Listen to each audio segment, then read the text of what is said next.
another barrage of puns now. So let me do this customary request. How many of you still want to hear puns? Please stand up.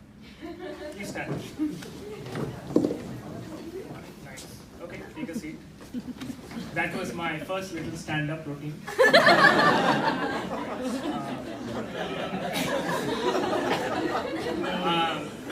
So yeah, so just like Divya, punning is less of a talent for me, it's more of an affliction. And I have my own reasons, I'll explain to you why. First is I happen to be a middle child. I have an elder brother and a younger sister. How many of you are middle children here? That's it? It's like 2, 3? Yeah. It's like you're having finally your moment of attention today. Do you know that there is actually a National Middle Child Day, but nobody cares or remembers?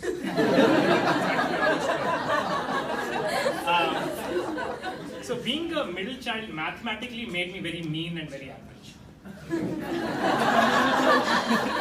And I also happen to be an army brat.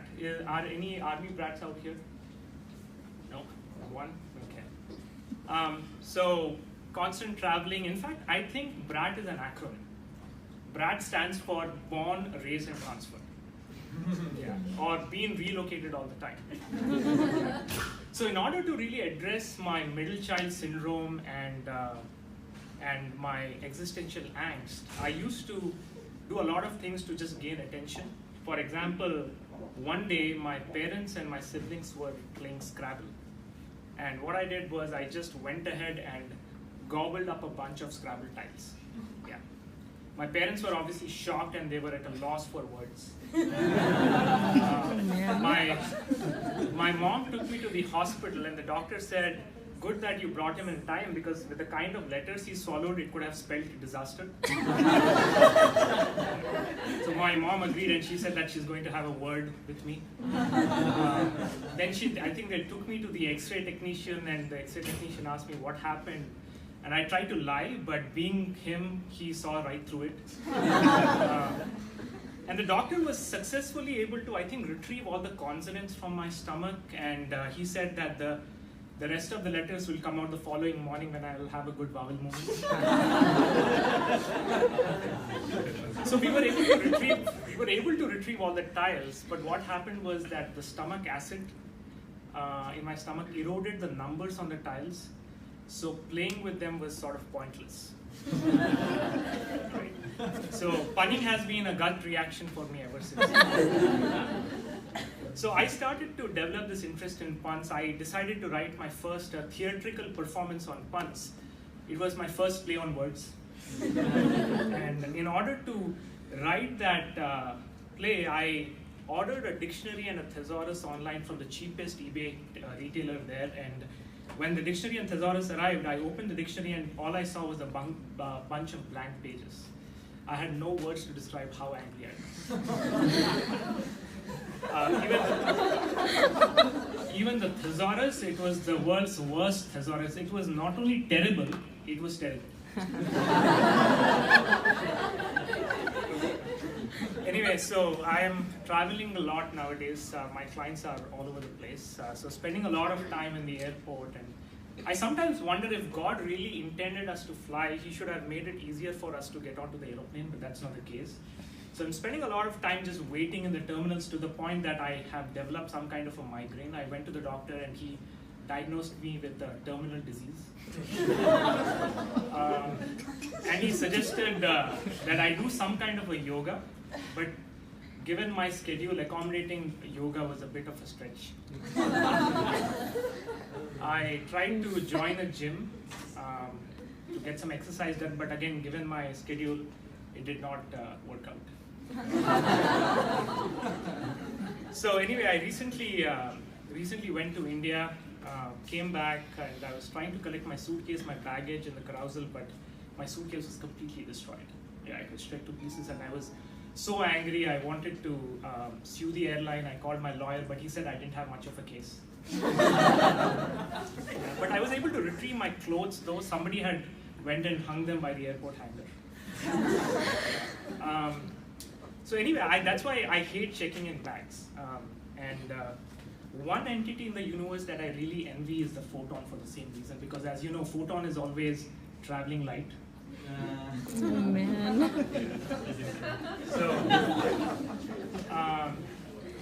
but spending a lot of time in the airport makes you witness some really weird events. So for example, one day I wanted to buy a charger, went into a store, and I saw a sign on the store saying that batteries for $0.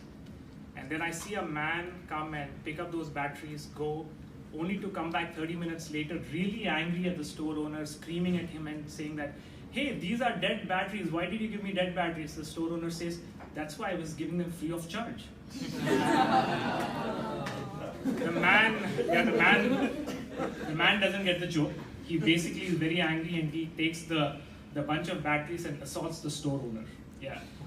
Police come and take him away, and ironically, when I saw the police report, it said that he's been charged with battery.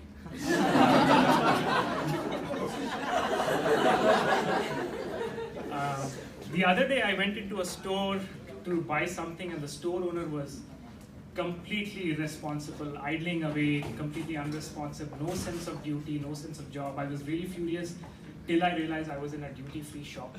Oh man. So anyway, travel takes time away from my family. I have a wife and 2 kids, been married for like 13, 14, 15 years, I don't know. I can afford to be vague because she's not around. And I also realized that the best way to remember your wedding anniversary is to forget it once. But I do remember my wedding though. It was a really typical Indian style wedding, really long wedding. 1 million people came. In fact, it was so long that by the time the wedding ended, it was time to celebrate our first wedding anniversary. Anyway, I think marriage nowadays, hold on, I'm just getting a text from my wife. Yeah, so marriage nowadays is just about texting each other what to get for groceries. That's all marriage is about nowadays. And we have a reason why, because we have 2 boys, 9 and 6, and apparently, as per our doctor, they are going through some growth spurt. But all I see is 2 beings just being forever hungry. And they have preferences also. My wife prefers that we always buy food from Whole Foods because she wants their growth to be organic. Anyway, so I was becoming a little curious on whether this appetite problem is genetic. So I called my mom and I asked my mom, hey mom, was I this hungry when I was a kid? And she goes like, oh, well, your elder brother had a very good appetite. Your younger sister, she used to eat her hair all the time. I'm like, Mom, I'm asking about me, your middle child, remember? And she's like, oh, yeah, let me try to recall. Yes, you had a really, really good appetite. You had a voracious appetite. In fact, if not for your appetite, you would have retired much earlier. I'm like, thank you, Mom, thank you. And then she says, by the way, son, don't worry too much about the growth spurt, because if your kids have really taken after you, they should stop growing any moment. Like, okay, thank you, Mom. All 5 feet 6 inches of me, for sure. But one statement that she said about the retirement, it made me really concerned, because I was already tapping into my retirement account to fund for my whole food purchases, to the point that my 401k had exactly $401. So I did actually, I think the 401k lady was here a couple of days ago. I did set up a one-on-one session to talk about this, and the first question that she asked me is, what is your risk appetite? And I'm like, I don't know about the risk, but appetite is definitely the reason why I'm talking. So I also coach my son's Little League baseball team. Yeah. A lot of fun. I have absolutely no clue about baseball, but I just learn with my son. But I'm very curious to always learn the rules, right? For example, I was batting the other day, and I kept wondering why the ball was getting bigger and bigger as it was approaching me, and then it hit me. Yeah, but one thing I learned about coaching the Little League is that it does require patience. It requires that we understand the limitations and allow them to feel that they are participating. And I'm just talking about the parents. By the way, it's time for the coaching session. That's all I had. Thank you.